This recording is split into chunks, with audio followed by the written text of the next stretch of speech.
Hi, it's Kimmery, and it is Monday. I want to talk about overcoming addiction. I never knew I would understand addiction so well until I was at a crossroads in my life. I've had my own business since 1999, and I've had ups and downs, always on that roller coaster. And I got a strong urge to take a job, and sometimes when I do that, it shows me where I need to be next. It will either remind me of why I do what I do, usually always, or it'll show me a piece that I need to see. And in this case, I ended up taking a job at a holistic substance abuse treatment center. So it was an intensive outpatient facility. And I thought, well, I don't really know anything about addiction, but I can help people. I can be a coach healer. And then the next thing you know, these people who were out of Charlotte are opening a facility in Raleigh, and they pretty much hand me over a brand new office and start sending me clients, and they say, do what you do.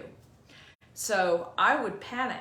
I really would panic, but I would go in and even teach these 3-hour sessions, which a lot of times when you go to a substance abuse facility, they're putting on a movie, but I would have all these handouts, and then I would just, my guidance would speak through and get right to the core of the issues.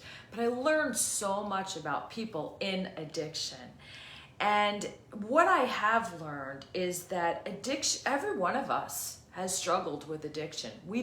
It's not as ugly maybe as substances like, drugs and alcohol that can really swallow your life. But the addictions that we have still make our decisions for us. And I want to talk about that because it could be anything. I remember one of my gifts, I believe, is bridging communication. So a lot of times after getting to the bottom of what was going on within that person, I was able to then help bridge relationships in families that had, this person, this addict was the problem in the family. Come to find out that there was a dynamic, and there always is a dynamic. So it's really understanding, yes, the way that they dealt with the dynamic was to escape, was to turn to a substance to find some kind of solace, some kind of pseudo peace, joy, peace, or freedom, the best they could, because they didn't know how to access it within themselves, and they didn't know how to access it within their relationships. And that's the truth. So when we are stuck like that, or when we're needing something, or something is controlling our decision making, it's an addiction. And it could be caffeine, it could be cigarettes, it could be gaming, it could be porn, it could be a lot of things. It could be potato chips, right? If it's that one thing. Coca-Cola, a lot of people. Mountain Dew, in the South, a lot of people, they have to have it. And even though it's like, well, what's the big deal? It's that it's solving, or it's pacifying a need. So it's like, what is underneath that? What is that need? What if we leaned into that need? Would we still need that substance? And I love the way I feel. I'm 55 years old. I don't need anything other than what's within me. And yes, I have to work at it. I have to tap into it. I have to do my meditation. I have to do breathing.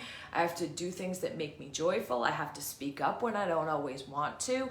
I have to tap into what my feelings are and take responsibility for them. And that could be speaking out, or that could be speaking in, right? So addiction is widely misunderstood.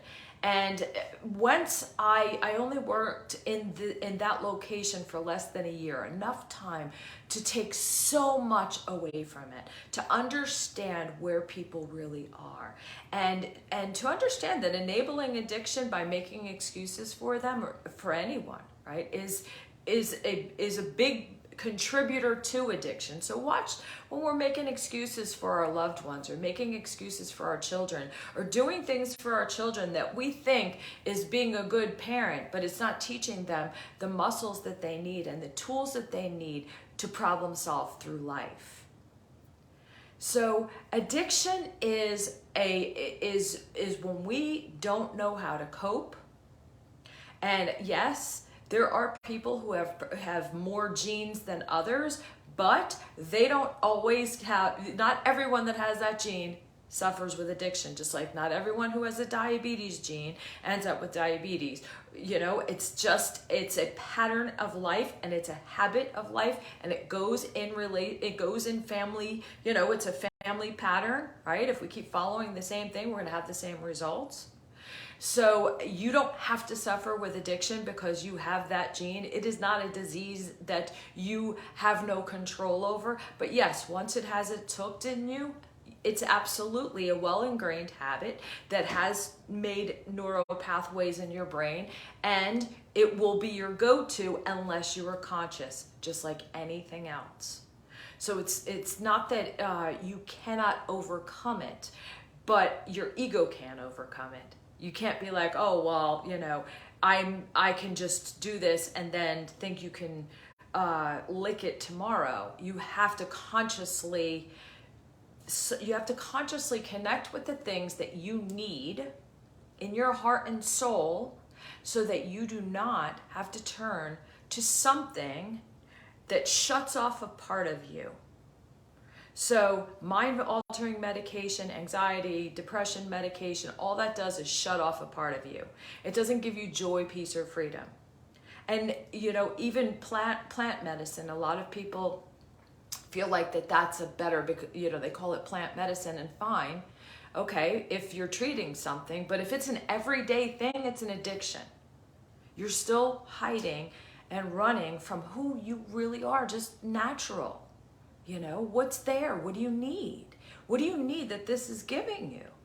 It's just something to look at, right? I'm not here to judge you, but I feel like you get the most out of life when you have to work a little bit for it, because you get a sense of accomplishment. You get a sense of confidence that you do not get from any of these medications or any of these treatments, whatever it is. You do not get. You get a quick fix and then you're back needing it again.